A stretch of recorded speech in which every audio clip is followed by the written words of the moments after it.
Darling, sandali lang. Darling! Tita, nahuli ko siya. Pinag-aaksayan niya ng panahon yung Celine na yun. Sinundan ko siya at makikipagkita siya dun sa tito niya na general to help Celine. Dinamay pa niya si George dito. No! Bilisan mo, kailangan maabutan natin sila. Hindi ako papayag na pag-aksayan pa ni Harry ng panahon yung babaeng yan. No son of mine is going to help a Buena. Pero tita, ginagawa na niya. Then I will stop him! Naku, sige na, please, bilisan mo na! Opo, tita, ito na po, ginagawa na po.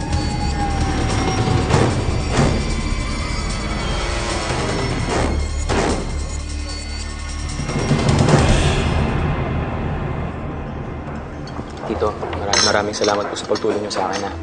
Huwag kang maglala, Harry.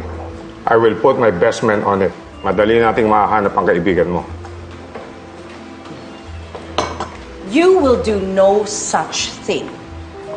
Hindi pwede. Sorry, Harry, pero sinabi ko na kay tita yung pinagagagawa mo. Walang miyembro ng pamilya natin ang tutulong sa mga buwenang yan. Kaaway ko sila. So kung may masamang mangyari sa pamilya nila, then they deserve it. This Celine Buena, anak siya ni Arthur Buena? Oo, George. Anak ng kriminal. Kaya nararapat lang nakasama niya yung mga sindikato para kasama niya yung mga kauri niya. Ma, that's unfair. Nawalan ako ng asawa. Nawalan ka ng ama.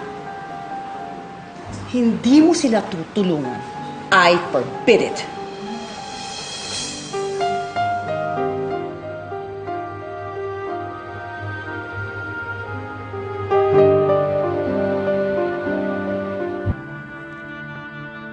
Hindi kasalanan ni Celine ang pagkakamali ng daddy niya.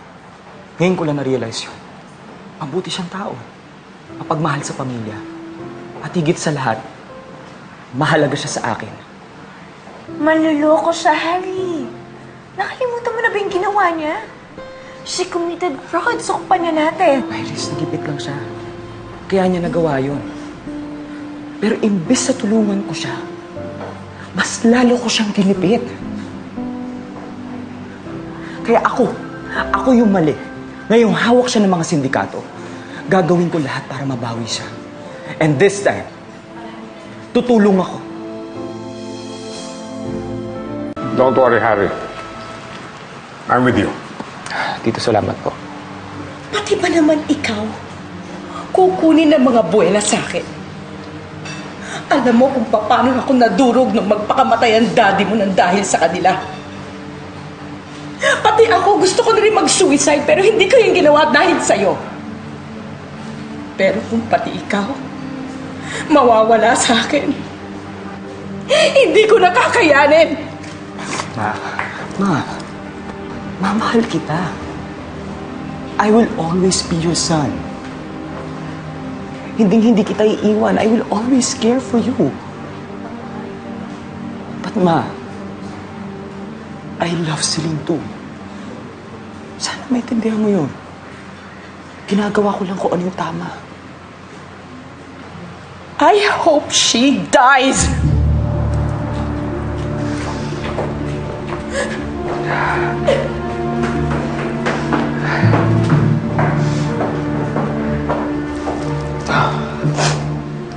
It's okay. I will help you. Salamat po, Tito.